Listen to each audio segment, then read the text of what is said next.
నమస్తే, నా పేరు బాపయ్య. భరతవర్షకి స్వాగతం. ఉక్రెయిన్ అధ్యక్షుడు జెలెన్స్కీ సోమవారం భారత ప్రధాని నరేంద్ర మోదీతో ఫోన్లో మాట్లాడారు. ఉక్రెయిన్లోని నగరాలు, గ్రామాలపై జరుగుతున్న రష్యా సైన్యం దాడుల గురించి ఆయన వివరించారు. కాల్పుల విరమణకు రష్యా సిద్ధంగా లేనట్లుగా కనిపిస్తోందని అన్నారు.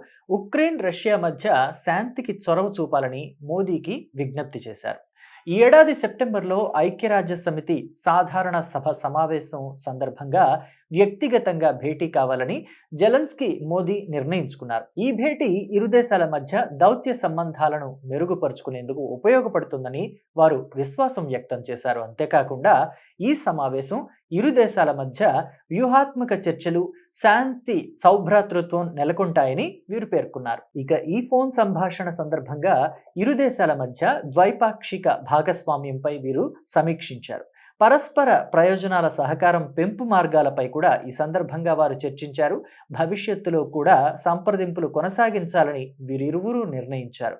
ఉక్రెయిన్తో వ్యూహాత్మక భాగస్వామ్యాన్ని మరింత బలోపేతం చేయాలని ఈ సందర్భంగా నిర్ణయం తీసుకున్నారు. ఇక ప్రధాని నరేంద్ర మోదీతో సంభాషణ అనంతరం జెలెన్స్కీ ఎక్స్లో ఒక పోస్ట్ కూడా పెట్టారు.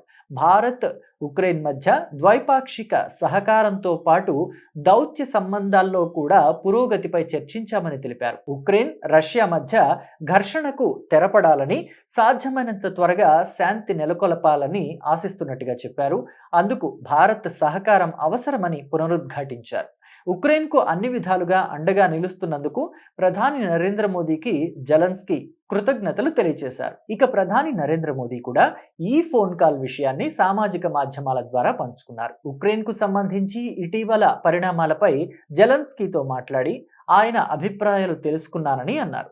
ఉక్రెయిన్తో ద్వైపాక్షిక సంబంధాలను మరింత బలోపేతం చేసుకునేందుకు భారత్ కట్టుబడి ఉందన్నారు. వీలైనంత త్వరగా రష్యా, ఉక్రెయిన్ వివాదాన్ని శాంతియుతంగా పరిష్కరించడంపై భారత్ స్థిరమైన వైఖరి గురించి తెలియజేశానన్నారు. ఇక యుద్ధం ముగింపు విషయంలో సాధ్యమైన ప్రతి సహకారాన్ని అందించేందుకు భారత్ కట్టుబడి ఉందని భారత ప్రధాని నరేంద్ర మోదీ తెలిపారు. ఇది ఇలా ఉంటే మరోవైపు రష్యా నుంచి చమురు కొనుగోలు చేయొద్దంటూ భారత్కు అమెరికా చేసిన హెచ్చరికల అంశం మీద కూడా జెలెన్స్కీ, మోదీ మధ్య చర్చకు వచ్చినట్టు తెలుస్తోంది. భారత్ చెల్లిస్తున్న డబ్బులతో రష్యా సైన్యం తమపై దాడులు చేస్తోందని జెలెన్స్కీ పేర్కొన్నారు. అందుకే రష్యా నుంచి చమురు కొనుగోలు తగ్గించుకోవాలని కూడా విజ్ఞప్తి చేశారు. ఇక ఈ విషయంపై మోదీ సైతం ఎక్స్లో ప్రతిస్పందించారు. ఉక్రెయిన్, రష్యా మధ్య శాంతికి తమ సహకారం ఎల్లప్పుడూ కూడా ఉంటుందని స్పష్టం చేశారు. ఉక్రెయిన్తో ద్వైపాక్షిక సంబంధాలను మరింత బలోపేతం చేసుకుంటామని అన్నారు. జై హింద్, జై భారత్.